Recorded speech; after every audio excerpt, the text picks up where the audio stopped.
Hello everyone, welcome to the class of literary devices. Today we will be diving into some essential tools which are used by the writers in story, poems and essay. आज की class उन सब students के लिए है या उन writers के लिए है जिन्हें लिटरेरी डिवाइसेस को समझना बहुत मुश्किल लगता है। लिटरेरी डिवाइसेस क्यों ऐड किए जाते हैं लिटरेचर में?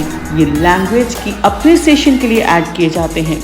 लिटरेरी डिवाइसेस हमारे लिटरेचर में इमोशंस को ऐड करते हैं, जिससे कि हम लिटरेचर को पढ़ने के पॉइंट ऑफ व्यू को हमेशा अपने दिमाग में एक डीपर मीनिंग के थ्रू याद रखते हैं कि हमने क्या पढ़ा था और उसका मतलब क्या था।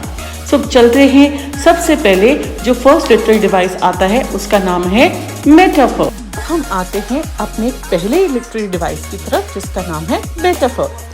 Metaphor is a figure of speech that compares two unlike things by stating one is the other. Metaphor एक ऐसे figure of speech है जहाँ comparison तो होता है लेकिन दो words नहीं यूज किए जाते जो simile में आते हैं। वो कौन से दो words हैं? As or like. Example, time is a thief. Time का कंपैरिजन थीफ से तो किया गया है बट यहाँ एज और लाइक नहीं आया। और यहाँ देखिए सिमली जी आ गई।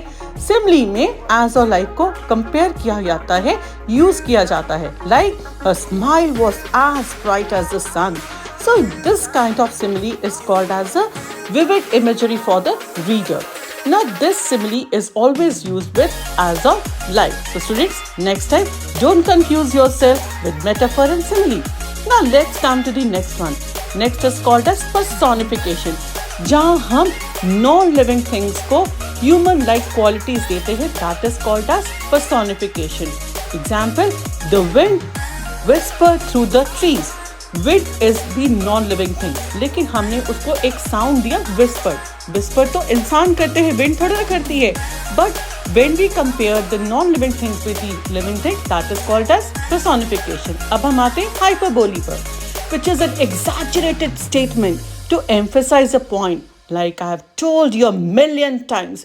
एक बात को बढ़ा चढ़ा कर exaggerated form में करो million times. क्या हम million times किसी को कुछ कह सकते हैं? नहीं ना। एक बार कहा, 10 बार कहा, 1000 बार कहा. Million times is too much.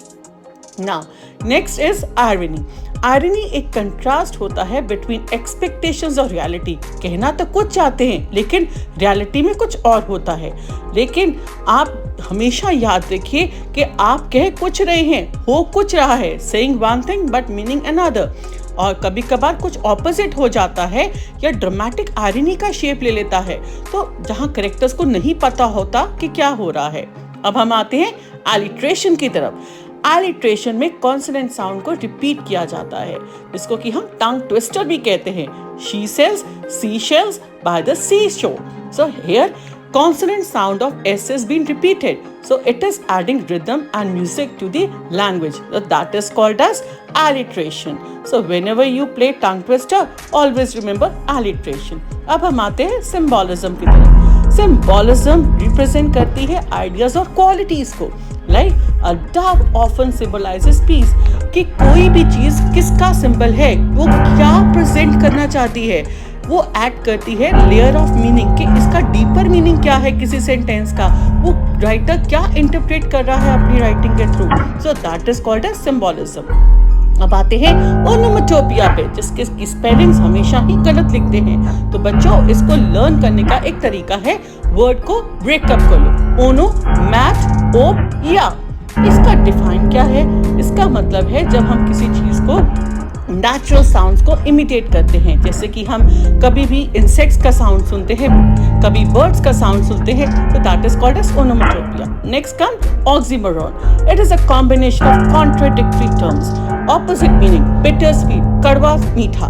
So that is it oxymoron. जब हम टू ऑपोजिट वर्ड्स की बात करते हैं, डेफनिंग साइलेंस, साइलेंस में कभी डेफ होती है, so that is again called as oxymoron. और ये हाईलाइट क्या करती है? कम्प्लेक्सिटी और paradox. So that is called as an oxymoron. Now let's come to the conclusion. Hope literary devices से आपको बहुत कुछ सीखने को मिला होगा।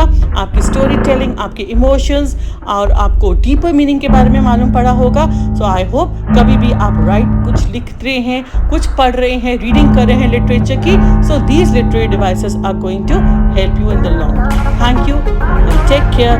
Please subscribe to our channel, Charu Muga.